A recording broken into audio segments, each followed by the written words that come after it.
Hello भाई और भौणी मैंने आपणों पाई गोटे बहुत बढ़िया खबर अच्छी। आपण मानक अकाउंट को आसीबो 1000 टंका। किपरि कौन आसीबो सबकिछि जानियापाई वीडियो को शेष जाए देखंतु और मो चैनल को सब्सक्राइब करी बेल नोटिफिकेशन को ऑल सिलेक्ट करंतु। एबे चलंतु जानिबा कौन अपडेट रही। गरीब और श्रमिक मानक पाई केंद्र सरकार अनेक प्रकार सरकारी योजना आणुछंती, जेउथिरे ई श्रम कार्ड होउची गोटिए।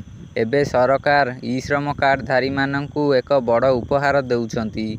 सरकार ई श्रम कार्ड धारी को एक नूतन तालिका प्रकाश करिसंती, जेउथुरे उपकृत होइथिबा लोकंक नाम अंतर्गत करा जाइछि। एही नूतन तालिका रे आपण निज नाम को सहजरे जांच करि परिबे। आसंतु आपण मानंकु कहिबा जे आधार धारी को सरकार मासिक 500 टंका दियंती। एभली स्थिति रे संगठित क्षेत्र रे कार्य करुथिबा श्रमिक मानंकु सुविधा जोगाइबा पई सरकार आरंभ करिथिले। सरकार 1000 टंका किस्ती ई श्रम कार्ड धारी मानंकु देइछंती।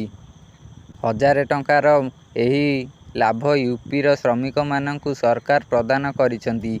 ई श्रम कार्ड धारक माने रास्ता घाट विक्रेता, बारबाटी, रिक्शा टाणुथिबा व्यक्ति, पनीपरिबा बेपारी इत्यादि अंतर्भुक्त करिसंती।